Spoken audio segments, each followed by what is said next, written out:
चलिए तो हम पढ़ते हैं त्रिकोणमितीय सरसंख्या। देखिए सबसे पहले आप एक समकोण त्रिभुज बनाइए। थोड़ा सा लाइन टेढ़ा हो गया हो जा रहा है, लेकिन देखिएगा आप लोग, ये हम समकोण त्रिभुज ही बनाते हैं, अलग त्रिभुज नहीं दिखाई दे, लेकिन समझिएगा कि समकोण त्रिभुज है। ठीक, अलग दिखाई दे लेकिन समकोण त्रिभुज दिखाई दे। ठीक, तो हमने मान लिया इसको ए मान लिया, इसको बी, इसको सी। हम ए बी सी मान लेंगे, आसानी रहेगी पढ़ने में। मान लेंगे कोई ए कोई एक्स कोई, तो अलग अलग तो पढ़ने में समस्या होती है।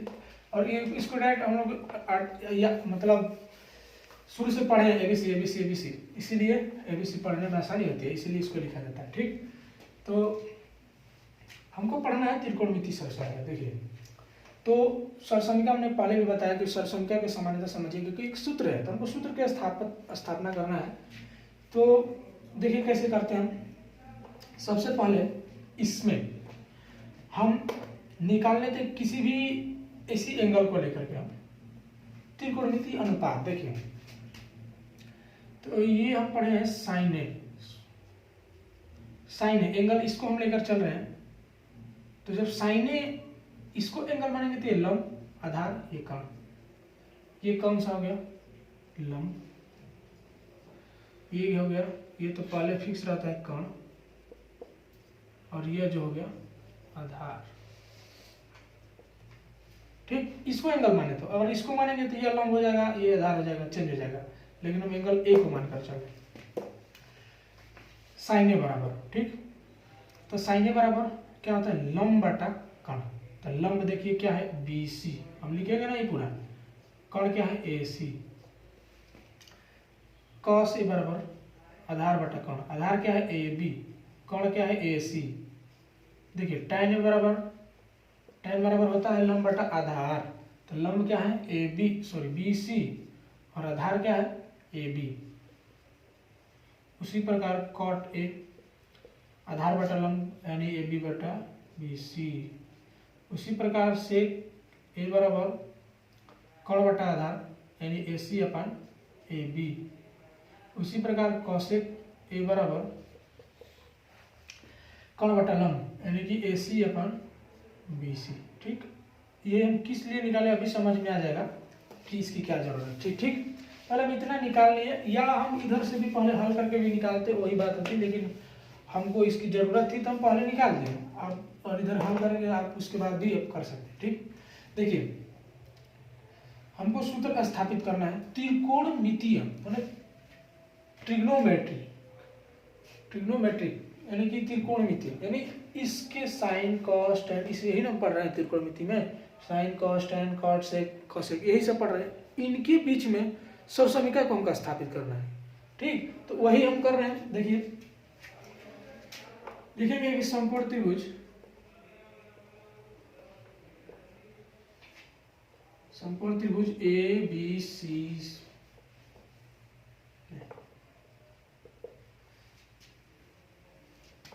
चूंकि समकोण त्रिभुज ए बी सी में ए सी स्क्वायर बराबर A B square plus B C का स्क्वायर। ठीक ठीक, हम इतना ब्रैकेट लगाने से थोड़ा ज़्यादा लग रहा है कि थोड़ा और भाषा दिखेगा। ठीक ना, तो हम क्या कर रहे हैं कि इसको ब्रैकेट को ना लगा रहे हैं, क्योंकि बार बार ब्रैकेट लिखना समय भी ज़्यादा लगेगा।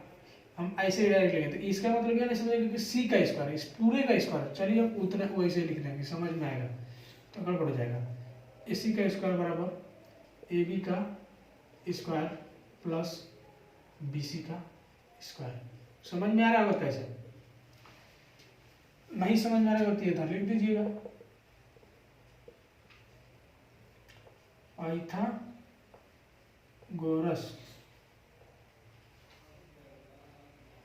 थ्योरम। ठीक, हिंदी में लिख देते हैं।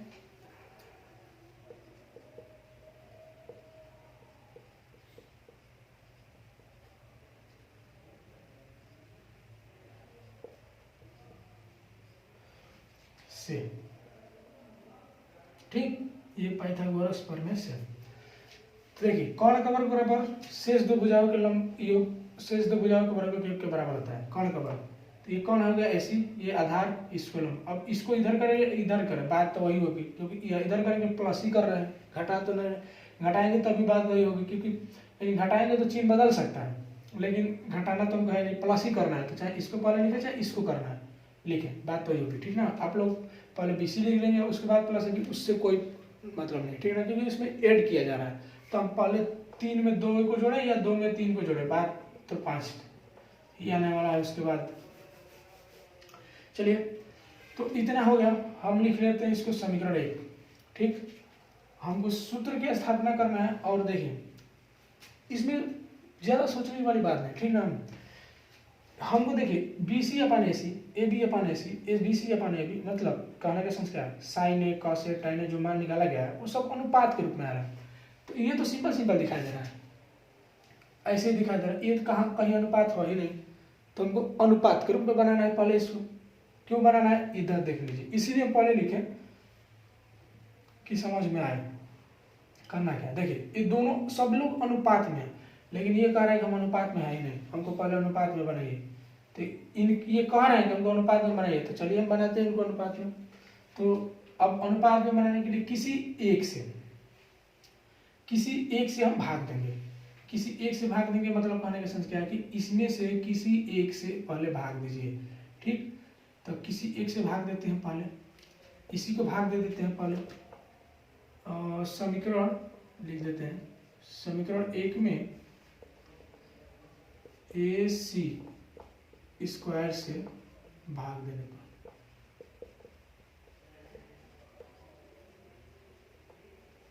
ठीक। अब देखिए, अब बहुत लोग ये सोच रहे हैं कि AC स्क्वायर से क्यों भाग दिए, हम बोले कि इसमें से तीनों में से किसी एक से पहले भाग दे दीजिए, ठीक। अभी समझ में आएगा क्यों, और स्क्वायर भी लगाए, इसका भी सोचने वाली बात है, स्क्वायर ही क्यों लगाए, क्यों नहीं AC से भाग दिए तो अनुपात में हो जाता, AC से भाग देते तो फिर एक तो कट जाता है, फिर एक कट जाता है, लेकिन इधर फिर एक बचता, फिर यहाँ पर भी एक BC बचता है, एक भी बचता, 2 अनुपात में बन जाते, फिर वो होगा नहीं, क्योंकि हमको क्वेश्चन को देखते हुए करना है कि करना क्या है, ठीक ना। तो इसको भाग दे देंगे तो पूरा स्क्वायर खत्म हो जाएगा, ये दोनों आपस में जुड़ जाएंगे, और AB अपन AC हो जाएगा, BC अपन AC हो जाएगा, पूरे का होल स्क्वायर हो जाएगा, तो उस तरह से सही रहेगा। अभी देखिए पता चल जाएगा क्या मतलब AC स्क्वायर से भाग देने से क्या फायदा हो रहा है, ठीक। देखिए पहला समीकरण 1 में AC स्क्वायर से भाग देने पर, तो AC का स्क्वायर अपान AC का स्क्वायर, ठीक। बोल रहे हैं शब्दों को हम ध्यान से समझिएगा, और अक्षर समझ में ना आए लिखा हो तो AB का होल स्क्वायर अपान AC का होल स्क्वायर प्लस BC का होल स्क्वायर अपान AC का होल स्क्वायर, ठीक। देखिए दोनों समान है, कट कर वन हो गया, AB अपन AC, यानी कि देखिए हम इस रूप का x square upon y square, तो हम इसको लिख सकते हैं ना, x अपन वाई का होल स्क्वायर, लिख सकते कि नहीं लिख सकते। उसी प्रकार इसी को लिखते हैं, ये समझ में आ रहा है, x square upon y square है, तो हम इसको x अपन वाई का स्क्वायर कर, x अपन वाई का भी होल स्क्वायर लिख सकते हैं। उसी प्रकार इसको भी लिखिए, AB अपन AC इस पूरे का होल स्क्वायर प्लस, उसी प्रकार इसी को भी लिखना है, BC अपन AC का होल स्क्वायर, ठीक। तो इतना आ गया। अब देखिए ये दोनों अनुपात में बट गए, स्क्वायर भी नहीं है इन दोनों के ऊपर। अब क्या करेंगे, ये देखिए हम इसको इसीलिए लिखे कि समझाने में आसानी रहे, ठीक। देखिए अब इसमें ढूंढिए कि AB अपन AC कहाँ दिखाई दे रहा है, AB अपन AC कहाँ दिखाई दे रहा है, कॉस है, BC अपन AC क्या है, साइन है। तो बस कुछ नहीं करना है, यहाँ से रख देना है, मान यहाँ पर ला करके रखिए, 1 बराबर AB अपन AC बराबर कितना है, साइन है, तो साइन A का whole square plus B, sorry गलती, AB अपन AC कितना है, कॉस है, साइन नहीं, गलत नहीं होना चाहिए, ठीक। कॉस का होल स्क्वायर प्लस BC अपन AC कितना है, साइन है, साइन A का होल स्क्वायर, साइन A का होल स्क्वायर, ठीक। यहाँ पर साइन है, साइन A का होल स्क्वायर। अब देखिए इसको हम लिख सकते हैं अब यहाँ पर हमको ये तो हम यहाँ इधर लिख दिए तो आप समझ में आ रहा है, ठीक। पेपर में अगर अगर कभी पूछे तो अगर पूछ देगा तो हम अगर हल कर रहे हैं तो ये इधर तो हम अभी लिख दिए, लेकिन पेपर में फिर अगर आप लिख भी सकते हैं साइड में, और अगर इस से बताना हो कि हम कहाँ से ऐसे डायरेक्ट लिख दिए तो इधर लिख दीजिएगा, चूंकि ए बी अपान ए सी बराबर है कॉस, तथा चित्र तो बनाना कंपल्सरी है, चित्र से वो समझ जाएंगे, जो भी अध्यापक होंगे या एग्जामिनर होंगे वो समझ जाएंगे कि हाँ चित्र से लिखा गया ए बी अपान ए सी से, ठीक। और साइन ए बराबर मतलब कि बी सी अपान ए सी बराबर है साइन ए, ठीक। ये पेपर मतलब क्वेश्चन जहाँ कर रहे हैं उसके साइड में इधर लिखा जाता है, पेपर जो कर रहे हैं इसके क्वेश्चन के साइड वाले में, क्वेश्चन के साइड में मतलब ये लाइन अगर खींची रहती है जो इस तरह से, तो ये जो कर रहे हैं सवाल उसी के सामने लिखिए जैसे हम लिखे हैं। ये नहीं कि यहाँ पर ये लिखा गया फार्मूला तो इसको यहाँ लिख देंगे तो गलत हो जाएगा, क्योंकि हम यहाँ पर चेंज किए, जहाँ चेंज किया जाता है वहीं पर लिखा जाता है, तो इसी के सामने लिखा जाता है जहाँ चेंज, या पहले आप यहाँ पर भी लिख सकते थे, इसी को हम यहाँ लग कर फिर लिख देते हैं। चलिए ज़्यादा इसमें घुमाने की बात नहीं कर रहे हैं, ठीक। तो पहले एक बार और समझ लीजिए, हम इस बात को फिर से क्लियर कर दे रहे हैं। हम एक समकोण त्रिभुज बनाए सबसे पहले, आप हम ए बी सी मान लिया, पी क्यू आर कुछ भी आप मान लीजिए, ठीक। हमने ए का मान यहाँ निकाला sine A cos A tan A cot A sec A cosec A सबका निकाला मान। आप सी पर भी निकाल लीजिएगा, आप सी पर निकाल कर चेक कीजिएगा, हम ए पर ही केवल बता रहे हैं, ठीक। अब इतना हमने निकाल लिया, अब लिखिए चूंकि समकोण त्रिभुज ए बी सी में ए सी स्क्वायर ए सी का होल स्क्वायर बराबर ए बी का स्क्वायर प्लस बी सी का होल स्क्वायर, ठीक। तो सब ये तो सब पाइथागोरस प्रमेय से कर्ण का वर्ग बराबर लंब का वर्ग आधार का वर्ग प्लस लंब का वर्ग, इसके अनुसार एंगल के अनुसार, और चूंकि एंगल नहीं है तो ये दोनों के योग के वर्ग के योग के बराबर होता है, इतना आपको पाइथागोरस ये कुल मिला के पाइथागोरस प्रमेय से लिखा गया, आप लोग समझिएगा।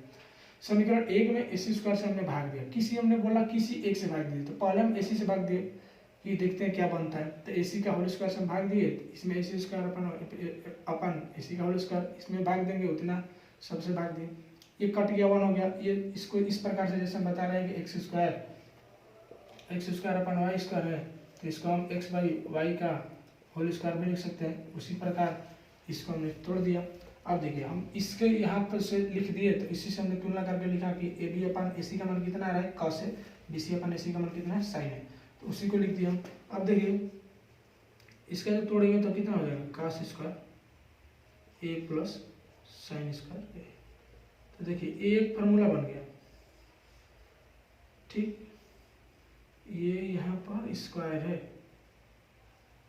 ठीक। काश ए 1 बराबर काश स्क्वायर ए प्लस साइन स्क्वायर ए, आप लोगों को ऐसे भी देखो को मिलेगा इस साइन स्क्वायर ए बराबर ए प्लस काश स्क्वायर ए बराबर 1, तो बात तो वही है कि हम इसको इधर कर दिए इसको उधर, उससे कोई मतलब नहीं, ठीक। तो ये पहला सर्वसंख्या हमने प्रूव किया, तो इस प्रकार से अब सर्वसंख्या प्रूव करना है हम लोग को। देखिए इसमें इसका अब ये सर्वसंख्या प्रूव किया, तो हमने पहले बताया कि सर्वसंख्या और समीकरण में ये अंतर होता है कि सर्वसंख्या सभी मानों पर लागू होती है, तो देखिए यहाँ एक ए जो है ना सब पर लागू होगा, और यहाँ पर हम चूंकि अभी तक पढ़े पूरा कोणों के त्रिकोणमितीय अनुपात, तो हम उसी को लगाएंगे 0 से 90 अंश के बीच। देखिए तो यहाँ पर साइन 0 का मान कितना होता है, साइन जी इसका ए का मान जो होगा क्या कितना होना चाहिए, ए का मान जो होगा 0 और 90 के बीच का होगा, ठीक। ये इधर लिख रहे हैं हम 0 और 90 के बीच में। अब देखिए क्या ए 0 पर ये सत्य होगा, सत्य होने से तात्पर्य है कि ये अपरिभाषित रूप न बनाए, जैसे इन्फिनिटी आ रहा था किसी का मान तो वो अनंत न बनाए, जैसे देखिए तो साइन 0 का मान कितना आता है 0, तो साइन 0 अगर हम रख देंगे तो अभी कोई अंतर होने वाला नहीं, ठीक। अब इसका कहने का सेंस ये है कि ए का मान जो होगा 0 का उसके बराबर होगा, और देखिए क्या 90 पर भी लागू हो रहा है, काश 0 का मान होता है 1, और देखिए काश 90 का मान होता है 0, साइन 90 का मान होता है 1, यानी कि कहने का सेंस है ना कि इस 0 पर भी 90 पर भी ये दोनों परिभाषित है, माने सत्य है, तो वो सत्य हो गया, ठीक। अब देखिए कि ये हम बोलेंगे किसी भी मान पर अगर यहाँ 90 रखें यहाँ 90 रखें, तो ये काश साइन 90 रखेंगे तो 1 होगा, 1 का स्क्वायर होगा 1, काश 90 रखेंगे तो काश 90 का मान 0 होता है, तो ये 0 हो गया 1, यानी 1 बराबर में 1 आ जाएगा, तो ये त्रिकोणमितीय सर्वसंख्या है, ठीक। जब इसका आगे यूज होगा किस प्रकार से, तो हम यही बताएंगे त्रिकोणमितीय सर्वसंख्या और समीकरण में यही अंतर होता है कि ये सभी मानों पर लागू होता है। तो यहाँ पर लिख लीजिएगा कि जहाँ बताया जाएगा कि एंगल कितना से 0 से 90 डिग्री के बीच में हो, या 0 के बराबर भी हो सकता है, 90 डिग्री के बराबर हो सकता है, तभी परिभाषित है। ठीक ना। तो आप इसमें से किसी भी मान को रख करके आप चेक कर सकते हैं, बराबर ही आएगा। मतलब आप चेक करके रखिए जाके कि ए का मान अगर एक बार 30 रखेंगे तो यहाँ पर भी 30 रहेगा, तो उसका मान चेक कीजिएगा कि 1 के बराबर आ रहा है कि नहीं। उसी प्रकार ए के स्थान पर 60 रखिएगा, उस पर भी चेक कीजिए क्या 1 के बराबर आ रहा है कि नहीं। उसी प्रकार 45 भी रखिए, 90 भी रखिए। इसके बीच में आप अगर कोई 70 का भी वैल्यू पता है, 18 का भी वैल्यू पता है, cos 18 का, तो उसका भी sin 18 का, तो चेक कीजिए रख करके। हमने कहने का सेंस यही है कि 0 और 90 डिग्री का ए का मान जो होगा 0 के बराबर हो सकता है, 90 डिग्री के बराबर, या इसके बीच में कोई भी एंगल रखिए। ये इन दोनों का जो ये वर्ग का योगफल करेंगे ना तो 1 ही आएगा। तो ये त्रिकोणमिति क्या हो गई, सरसमिका, जो ए के लगभग सभी मानों पर लागू होगी। ठीक। और एक तरह का यह समीकरण भी है, क्योंकि यहाँ बराबर हो के चिन्ह लगाया जाता है। और असमीका में होता है कि ऐसे चिन्ह रहता है। ठीक ना, एक बड़ा छोटा वाला ऐसे, छोटा बड़ा वाला ऐसे रहता है, ये असमीका होती है। और इसी को जब हम केवल बराबर लिखते हैं ना तो ये होता है समीकरण। ठीक, वो आप पढ़ेंगे 11 में। तो इतना सब समीका हम निकाले। एक पहला समीका, ये पहला सरल समीका हमने निकाला फर्स्ट नंबर। आगे देखते हैं कि अब हम ए बी से भाग देते हैं, ए बी स्क्वायर से, तो क्या आता है। तो इतना पहले नोट कर लीजिए, उसके बाद आगे चलिए। तो हम देखते हैं अब कि हमने पहले ए सी स्क्वायर से भाग दिया। बहुत सारा चीज़ हमने बताया, अगर आप लोग ध्यान से समझेंगे तो बहुत ऐसे पॉइंट होंगे जो लगभग नहीं आते हैं। ठीक ना, तो उसको ध्यानपूर्वक समझिएगा। तो हमने पहले ए सी से भाग, ए सी स्क्वायर से भाग दिया। अब हम ए बी स्क्वायर से, मतलब 3 ही इसमें है, तो 3 से हम भाग, तीनों से देंगे भाग, देखेंगे क्या क्या आ रहा है। भाग देते हैं ए बी स्क्वायर, तो होगा ए सी का whole square upon A B का होल स्क्वायर, ए बी का whole square upon A B का whole square plus B C का whole square upon A B का होल स्क्वायर। ठीक। अब हम भाग दे रहे हैं, तो बहुत लोग को ये भी डाउट होना है कि आप डायरेक्ट इसमें भाग दे रहे हैं और प्लस रहेगा इसमें तो वो भी भाग दे रहे हैं। देखिए हमारे कनेक्शन से है कि पहले बार हम इसको यहाँ तो कुछ नहीं, इसके प्लस में, तो यहाँ हम डायरेक्ट लिख दे रहे हैं। लेकिन आप लोग, बहुत लोग ये सोच में आ रहा है कि इसको पहले ऐसे करके भाग देना चाहिए था। मतलब कहने का सेंस क्या है, देखिए पहले ये प्लस में था तो हमको पूरा इस प्रकार से भाग देना चाहिए था, यही ना। ठीक। तो इसको फिर तोड़ेंगे। देखिए तोड़ेंगे तो मतलब क्या होगा, इतना ही तो आएगा, ए बी का whole square upon A B का होल स्क्वायर। इसमें होगा प्लस बी सी का whole square upon A B का होल स्क्वायर। ठीक, उतना ही आएगा। तो ऐसे जैसे अगर 3 + 2 है अपान 4 है। ठीक, तो हम इसको भाग, इसको 3/4 रखेंगे, इसको फिर प्लस 2/4। ठीक। अब देखिए अब इसको भी फिर ये, तो इसको हमने तोड़ा तो इतना हुआ, फिर इसको हल करेंगे तो इतना ही होगा। देखिए दोनों का हर समान है, तो एलसीएम 4 और ऊपर वाले को जोड़ देंगे 3 + 2, तो बात तो उतना ही आया कि नहीं। तो कहने का सेंस ये कि तो हम डायरेक्ट इसको इतना लिखना है। पहले में भी, पहले त्रिकोणमिति सहसंबंध में भी हमने उससे ऐसे ही लिखा था, तो इतना आप लोग समझिएगा कि किस प्रकार से लिखा जा रहा है। ठीक ना, तो हम इतना ना लिख करके हम डायरेक्ट ये लिख रहे थे। तो चलिए इसको हम, इस वाले को हम पार्ट को मिटा देते हैं, क्योंकि इतना बराबर इतना है, आप लोग लिख लीजिएगा। तो हम डायरेक्ट इसी को लिख रहे हैं क्योंकि आसानी रहे सॉल्व करने में, क्योंकि बोर्ड थोड़ा छोटा है तो समय को देखते हुए काम करना है। तो इसको मिटा देते हैं, फिर से लिख देते हैं दोबारा। तो ए बी का whole square upon A B का whole square plus B C का whole square upon A B का होल स्क्वायर। ठीक। अब देखिए इसको हम लिख सकते हैं ए सी अपान ए बी, हमने पीछे बताया कि कैसे लिख सकते हैं, और ए कट जाएगा तो 1। B C upon A B हम लिख सकते हैं B C upon A B का होल स्क्वायर। अब देखिए, अब इसमें ए सी अपान ए बी ढूंढिए, ए सी अपान ए बी, देखिए यहाँ ए सी अपान ए बी लिखिए, सेक ए का होल स्क्वायर प्लस 1, सॉरी बराबर प्लस 1, यहाँ प्लस है। अब B C upon A B, B C upon A B कहाँ, देखिए B C upon A B tan A का होल स्क्वायर। ठीक। फिर यहाँ पर ये तो पेपर में अब लिखे रहेंगे तब भी सही है, नहीं लिखेंगे तो यहाँ लिख दीजिएगा कि चित्र के अनुसार यहाँ पर चूंकि से के बराबर था AC अपन AB और था tan A बराबर BC अपन AB।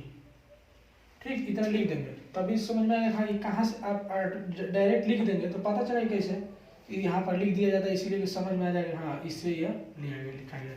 अब देखिए हम इसको लिख सकते हैं सेक स्क्वायर ए बराबर 1 माइनस नहीं प्लस tan स्क्वायर ए। इसको हम इधर भी ला सकते हैं तो होगा सेक स्क्वायर ए माइनस tan स्क्वायर ए बराबर 1। तो ये एक और समीकरण हमने निकाले। अब सोच रहे हैं इतना ही छोड़ दिए, अब आगे क्यों नहीं कर रहे हैं, क्योंकि अब इसके फिर बाद क्या आप सोच रहे हैं कि अब इसके बाद क्या करें, ठीक ना। तो उतना ज़्यादा मतलब सबके दिमाग में नहीं आता, कभी कभी होता है कि कभी कभी समझ में आता है कि इतना ही क्यों रहा गया, इसका आगे अभी तक हल अब नहीं होगा। तो उतना कभी कभी किसी के दिमाग में होता होगा, लेकिन देखिए sec square minus tan square बराबर 1, इतना ही हमको सही, इतना ही लाना था, हमको इतना ही ला दिए। तो ये एक सॉल्यूशन का एक और हमने निकाल लिया। देखिए इसमें भी एंगल ए आ रहा है, इसमें भी ए है, ठीक। ये भी एक प्रकार का सॉल्यूशन है। हमने पहले भी बताया कि सॉल्यूशन का मतलब क्या होता है कि उस चर के tan और सेक चर नहीं है, इसमें बदलता क्या है, इसमें एंगल बदलता है तब मान बदलता है। तो इसमें चर क्या काम कर रहा है, एंगल वाला, एंगल जो है चर के रूप में काम कर रहा है। तो इसलिए जब हम एंगल को जब बदलते हैं तो इसकी सब इनकी वैल्यू तो बदलेगी, लेकिन अंत में 1 ही आएगा बराबर में। मतलब आप यहाँ पर सेक का, सॉरी यहाँ बताते हैं हम, थोड़ा बोर्ड छोटा है, थोड़ा समस्या है बड़ी। देखिए एंगल यहाँ पर कुछ भी रखिए, एंगल कुछ भी का कहने का सेंस है, एंगल में यहाँ पर ए के स्थान पर आप एंगल कुछ रखिए और दोनों पर चूंकि ए है तो एक ही एंगल रखना पड़ेगा। मतलब अगर हम निकालें कि sec square 30 minus tan square 30, अब देखिए तो चूंकि सेक स्क्वायर 30, तो सेक 30 का मान कितना, इसको हम लिख सकते हैं सेक 30 का होल स्क्वायर माइनस tan 30 का, यहाँ लिखने जगह नहीं है, थोड़ा लिखने में समस्या हो रही है, tan 30 का होल स्क्वायर। ठीक, देखिए हमने इसको स्क्वायर का वैल्यू इस रूप में इसलिए लिखा क्योंकि हम सेक स्क्वायर 30 का वैल्यू नहीं जानते हैं, सेक 30 का वैल्यू जानते हैं, इसीलिए लिखा जाता है इसे। और जब याद हो जाता है तो हम डायरेक्ट लिख देते हैं सेक 30 का मान इतना, हल कर देते हैं, वो याद हो जाता है डायरेक्ट। लेकिन हम सेक स्क्वायर 30 का वैल्यू थोड़े जानते हैं, तो पहले सेक 30 के स्क्वायर कर लेंगे, फिर माइनस tan 30 का होल स्क्वायर कर लेंगे, तब बताएंगे। देखिए तो सेक 30 का मान होता है 2/√3, ठीक, इसका स्क्वायर है, माइनस tan 30 का मान जो होता है 1/√3, उसका स्क्वायर कर लेंगे।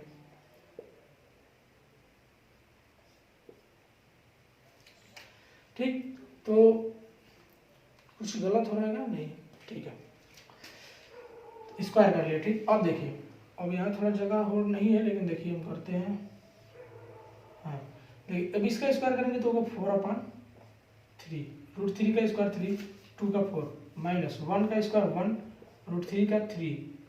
ठीक, अब देखिए दोनों का हर समान ऊपर वाले को हटा देंगे तो 3/3 का मतलब 1 बराबर में 1 आए कि नहीं 1, यार ध्यान से समझिएगा, 1 लाए हैं, देखिए 1 लाए नहीं आया है, ऑटोमेटिक मतलब हल कर रहे हैं तो 1 आ रहा है, लाया नहीं गया, वो आया है हल करने पर, तो यहाँ 1 आया, तो अंतिम 1 ही है। देखिए 30 रखें, अब 60 भी रखेंगे तो 1 ही आएगा, 45 भी रखेंगे तो 1 ही आएगा, 90 भी रखेंगे तो 1 ही आएगा। तो कहने का सेंस है कि इसके चर बदल, एंगल का मान जब बदल रहा है तो इसका वैल्यू 1 ही आएगा, लेकिन हम एंगल केवल चेंज कर रहे हैं। तो ये क्या है, एक प्रकार का सरसमीका है, क्योंकि इस लगभग सभी एक्स के कई मानों पर एक्स के नहीं एक एंगल के कई मानों पर ये उतना ही रह रहा है बराबर में।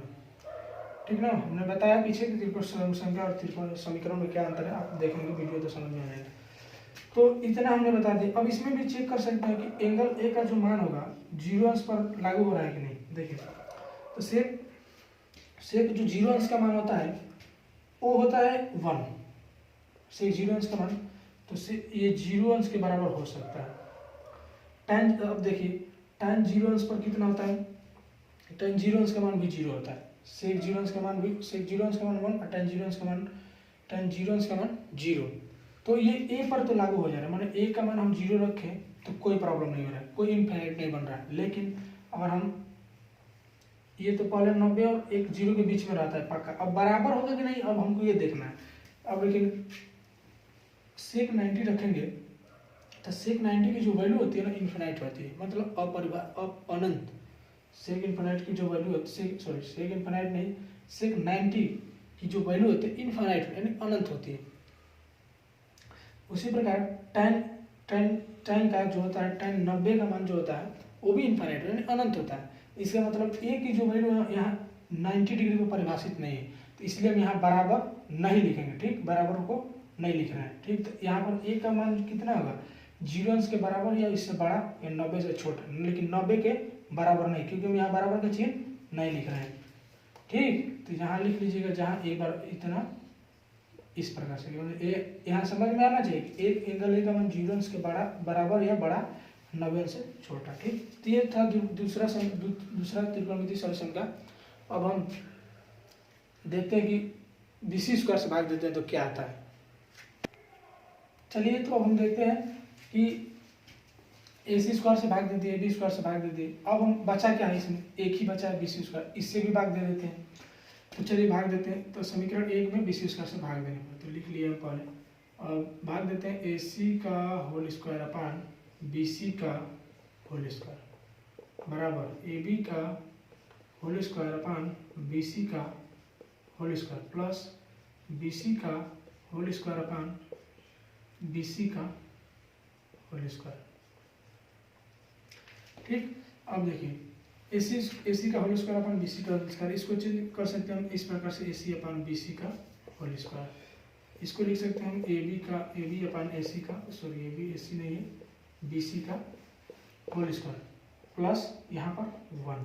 अब देखिए यहाँ AC अपन BC, यहाँ से देखिए ढूंढिए कहाँ पर है, AC अपन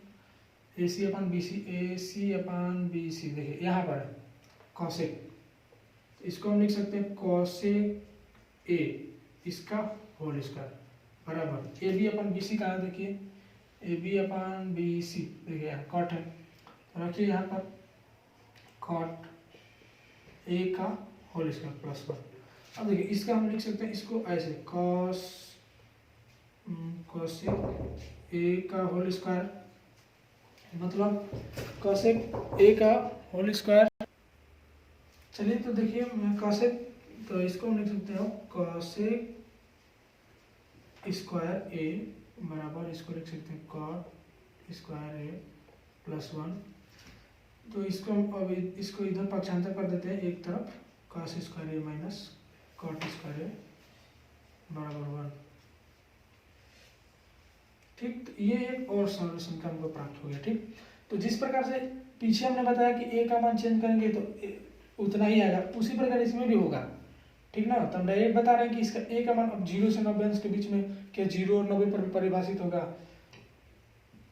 देखिए अब यहाँ पर भी आप लोगों को कभी कभी होता है, लेकिन इसे होना नहीं चाहिए। लेकिन देखिए हम इसे सोच रहे हैं कि इसको स्क्वायर हमने कर दिया, तो जैसे x का होल स्क्वायर है तो हम इसको लिख सकते हैं ना x स्क्वायर, x के पावर पूरे का इसका लिखा है तो हम लिख सकते हैं ना x के पावर 4। ऐसे हम ऐसे भी इसको लिख सकते हैं कि x स्क्वायर का स्क्वायर, सेम उसी प्रकार इसको हम लिख रहे हैं। ठीक ना, तो इसमें ज़्यादा सोचने वाली बात ना हो किस प्रकार से लिखा गया। ठीक, तो एक सॉल्यूशन का हमने प्राप्त कर लिया, एक भी ये भी। अब यहाँ भी एंगल ए और ए का मान हमको लिखना है 0 से 90 के बीच में। अब इसके बीच में हम देखिएगा, सोच रहे हैं कि अब इसके बीच में कोई अपरिभाषित बनाता है। आपने पहले देखा होगा त्रिकोणमितीय सारणी में इसके बीच वाले में 0 और 90 के बीच में कहीं भी अपरिभाषित नहीं बनाता है, इसीलिए हम डायरेक्ट लिख देते हैं कि 0 और 90 के बीच में तो पक्का एकदम उस तरह से हम रखेंगे तो कोई इन्फिनिटी नहीं बनेगा, इसीलिए 0 और 90 के बीच में पहले लिखा जाता है। लेकिन बहुत सारे त्रिकोणमितीय अनुपात ऐसे होते हैं जो 0 पर और 90 पर इनफाइनाइट अनंत होते हैं, अपरिभाषित बनाते हैं, इसलिए 0 और 90 पर चेक किया जाता है कि 0 पर अपरिभाषित तो नहीं है, मतलब कहीं उसका मान अनंत तो नहीं आ रहा, इसीलिए 0 और 90 पर चेक किया जाता है। क्योंकि आप लोग देखेंगे सारणी में कि कई जो होंगे 0 पर अनंत बना रहेंगे तो कई 90 पर अनंत बना रहेंगे, इसीलिए हम 0 और 90 पर बराबर चेक करते हैं कि उसको बराबर रखना चाहिए एंगल एक के बराबर या नहीं रखना चाहिए। ठीक, देखिए cosec square minus cot square बराबर 1। अब यहाँ एक का मान देखिए, एक का मान हम 0 रख सकते हैं कि नहीं, देखिए इसको लिखेंगे कॉसेक जीरो, तो कॉसेक जीरो का जो मान होता है, कॉसेक जीरो का मान अनंत होगा। अनंत कैसे होगा? देखिए कॉसेक ए बराबर होता है 1/sin है, तो साइन जी इसको हम जीरो रख देंगे, तो साइन जीरो का मान जीरो, तो 1/0। 1 अब किसी भी संख्या में जीरो से भाग करते हैं तो इन्फिनिट होता है। तो ये तो आपको याद है, इतना हम बताएं कि इस प्रकार सॉल्व हो रहा है। तो ये तो आपको याद है कि कैसे जीरो अंश का मान कितना है होता है इन्फिनिटी, यानी अनंत। उल्टा 8, उल्टा 8 मतलब कि वो खड़ा रहता है तो इसको 16 देते हैं, तो इतना होगा। अब इसको चेक करते हैं काट का, तो काट बराबर भी होता है काट भी जीरो पर कितना होता है इन्फिनिटी, यानी दोनों पर ये अपरिभाषित बना रहा है। ठीक, तो सॉरी अब देखते हैं कि अब 90 पर, तो हम इससे क्या तात्पर्य निकला कि एंगल ए का इस यहाँ पर जो ए का मान है हमको जीरो के बराबर नहीं होना चाहिए, मतलब ए जो है जीरो के बराबर नहीं होगा, क्योंकि जब जीरो को हराते हैं दोनों इन्फिनाइट बनाना है, इन्फिनाइट नहीं बनाना है, यही उसी आधार पर वो लिखा गया है, ठीक ना। तो इन्फिनाइट नहीं होना चाहिए ना, अनंत नहीं होना चाहिए। अब चेक करते हैं 90 के बराबर होना सकते हैं। देखिए कॉसेक 90 का मान जो होता है, कॉसेक 90 का मान 1 होता है, कॉसेक 90 डिग्री का मान कितना होता है 1। उसी प्रकार काट का भी 90 डिग्री का मान जो होता है 0 होता है, काट 90 डिग्री का मान 0 होता है, तो काट 90 डिग्री का मान जो होगा 0। ठीक, और कॉसेक 90 डिग्री का मान कितना होगा 1। अब इसका स्क्वायर करेंगे 1 का तो 1 ही होगा, 0 का स्क्वायर करेंगे तो 0 ही होगा। ठीक, ये नहीं सोचिएगा कभी यहाँ पर स्क्वायर क्यों नहीं लिखा है, ठीक ना, तो उसका स्क्वायर करेंगे तो उतना ही होगा। मतलब कहने से अगर यहाँ पर अगर कोई और आता स्क्वायर करते तो कुछ मान आता, इन्फिनिटी तो नहीं आ रहा है ना, तो हमको कहने से है। तब हम क्या कर सकते हैं कि 0 के एक हो गया, हम 0 के बराबर लिख सकते हैं, सॉरी 0 के नहीं 90 डिग्री के बराबर एंगल ए का मान हम रख सकते हैं। तो बातों को ध्यानपूर्वक समझिएगा कि हम क्या बोल रहे हैं, ठीक ना। तो cosec square minus cut square बराबर 1, ये तीसरा त्रिकोणमितीय सरल संख्या निकाले। अब यहाँ पर कोई भी पद अलग नहीं है, उससे अब फिर कहेंगे कि ऐसे स्क्वायर से भाग दीजिए, फिर वही तो आएगा, तो 30 से अधिक सरल संख्या नहीं बन पाया। ठीक, इसीलिए 3 ही त्रिकोणमितीय सरल संख्या इसमें है। समझ में आया बात? 3 ही है इसीलिए, क्योंकि 3 ही पद पर है, 3 पद है इसीलिए 3 भाग दिए तो 3 सरल संख्या बनी। 4 इसमें कोई और जुड़ जाता है, मतलब तो पाइथागोरस में तो यही है ना, 2 ही, इसका कर्ण का वर्ग बराबर लंब का वर्ग, आधार का वर्ग प्लस लंब का वर्ग लिखा गया है इसमें, मतलब तो ये तो पाइथागोरस पर में है। तो हम यहाँ पर चर्चा कर रहे थे, तो कॉसेक स्क्वायर ए माइनस कॉट स्क्वायर बराबर 1। तो अब लिख देंगे जहाँ 0 अंश से बड़ा होना चाहिए एंगल ए का मान, या 90 डिग्री के बराबर या 90 डिग्री से छोटा। ठीक, तो इतना आप लोग तैयार कीजिए त्रिकोणमितीय सरल संख्या। उसके बाद हम आगे एक्सरसाइज देखेंगे, यहाँ 1 है, ठीक ना। तो आज के लिए इतना ही। अगर कुछ आप लोग को ना समझ में आए तो आप लोग कमेंट में बताइए, ठीक है। तो और हमारे चैनल अगर वीडियो अच्छा लग रहा है तो लाइक कीजिए और दोस्तों के साथ, अपने दोस्तों के साथ शेयर कीजिए, ठीक। और कुछ भी जो डाउट हो आप कमेंट सेक्शन में बताइए कि हमको ये डाउट है। तो आज के लिए इतना ही, और चैनल को सब्सक्राइब भी करते रहिए, तभी आगे जो भी हम वीडियो डालेंगे तो आपके पास पहुंचेगा। तो बस इतना ही रहता है आज के लिए, इतना ही। धन्यवाद और मिलते हैं नेक्स्ट वीडियो में।